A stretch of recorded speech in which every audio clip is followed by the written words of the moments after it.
Jason's Story, presented by Merge. My name is Jason. I live in Rhode Island in the city, and I'm 28 years old. I do a lot of crafting, so I use different materials that people normally wouldn't. For instance, I use like records to make bowls. I use chip bags to shrink them in the microwave, like just really random materials and stuff. I recently graduated from college a year ago. I also teach classes like once or twice a month at the library where I grew up at. So it's really nice to go back to my hometown every once in a while and get out of the city. I usually prep for my classes like all month long just because my brain's going a mile a minute and I'm like, okay, I need to make sure I have this, this, and this, and make sure it's not a complete disaster. Everybody has materials. So it's not like I stress about it. I'm more like ruminate about it and think, okay, what am I going to do here and there? And it all like presents itself once everything's all finished. So when the class happens, it all is a success. I hang out with my cat a lot. I hang out with friends. I literally call my parents at least 4 or 6 times a day because I mean, it's not that I don't have no life, but I like to stay in contact with my parents. I wish I had an app to see where they are all the time, but like Life 360 probably would be like, why are you looking at your parents' location so much? I just like to know where people are at and like, are they avoiding me or are they just doing something? So I worry about that type of stuff.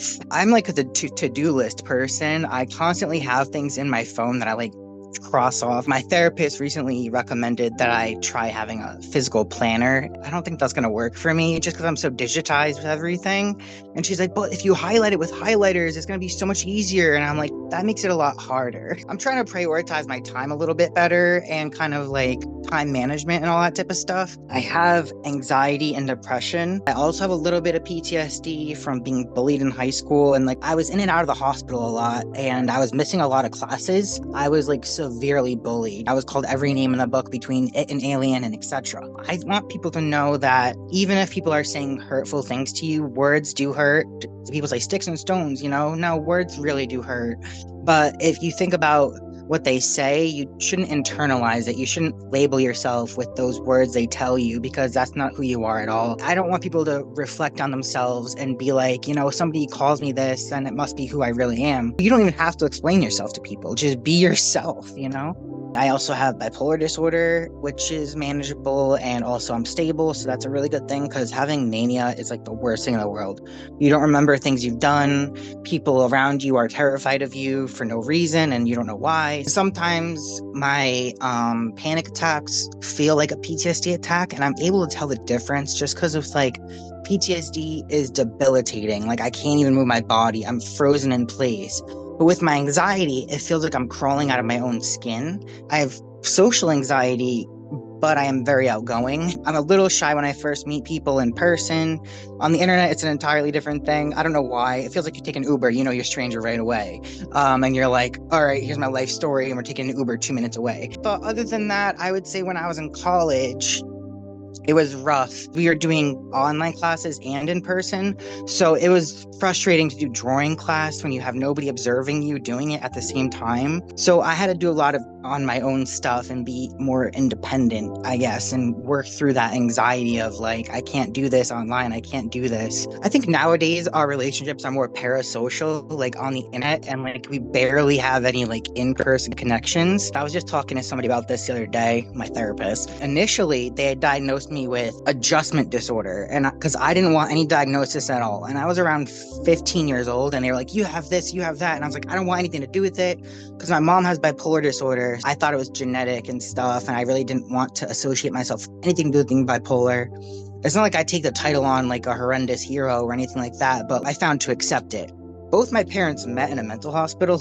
There's like a running joke about that, and I just kind of like make light of it because it's true. When people are like, you must have mental illness from your parents, I'm like, well, yeah. I mean, my dad has depression and anxiety, and it kind of trickled down to me. In the long run, people are like, do you want kids? I'm like, no, because I don't want them to have the same thing I do. I kind of just like self-preserve myself in that way. I feel like I have this sense of impending doom, and I know that's not rational, but I mark it off on my calendar literally like, oh my God, I went through another day without impending and doom happening.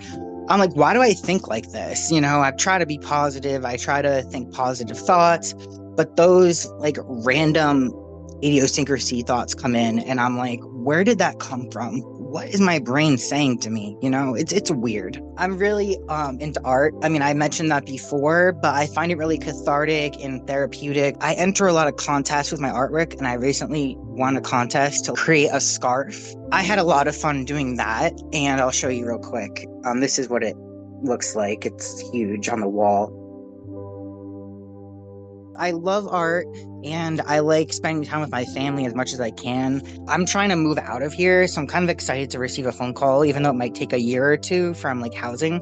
So I'm excited for that. Don't care what other people think about you. And that kind of correlates with me being trans, but it's true for anything. Like, don't care what other people think about you. 10 years from now, is it going to affect you to the manner it's affecting you at right this moment? So I try to ground myself, and I think breathing helps a little bit, but I'm not going to say counting 1, 2, 3 and breathing is the end all and the do all of everything. Just take care of yourself. I think one of the biggest things is hygiene. If you take a shower, you feel great. When we're not like feeling good and we just don't want to attempt any of that type of stuff, it becomes an even bigger problem. Looking into your own daily to-dos, daily life, what things are triggering you and how you cope with those things is the most important of all. For me, it's literally artwork. Like, my therapist gave me a list of things that people do to help cope, and I like crossed off things that don't help me at all.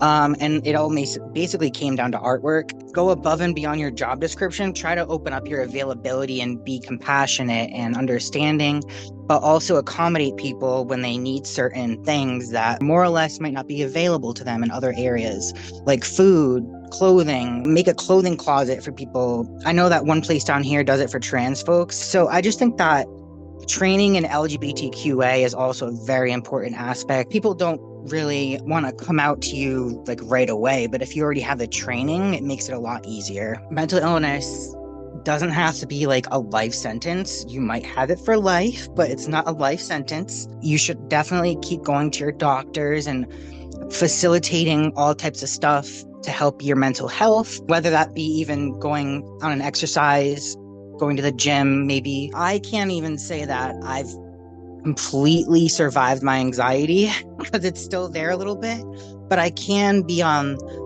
a position to say it gets better, because it really does get better. And I think that people growing up said that to me. I didn't want to believe it, but now that I feel better, I can actually say that to other people. My biggest support system is my parents, my friends who are elderly, but I feel like they have a different perspective on things. I don't necessarily take everything they say to heart, because I trust like medical professionals, obviously, first.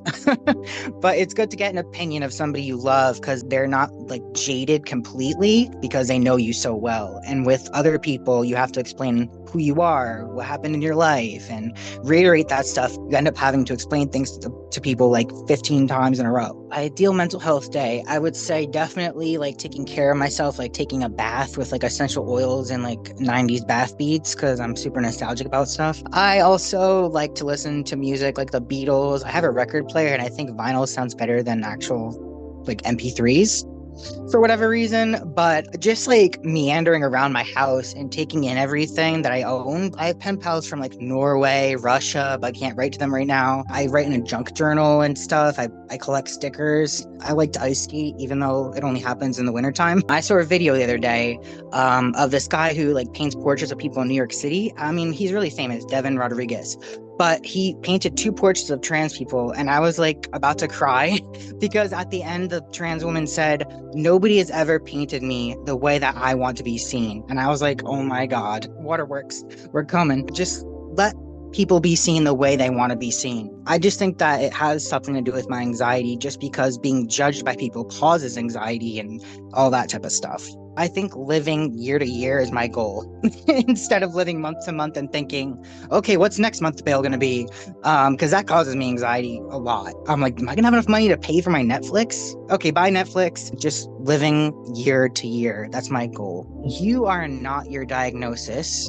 You shouldn't feel like you're different, because everybody has some sort of mental illness, whether it be ADHD or depression. Everybody has some sort of thing mentally or something in their life going on that you can relate to in that sort of way.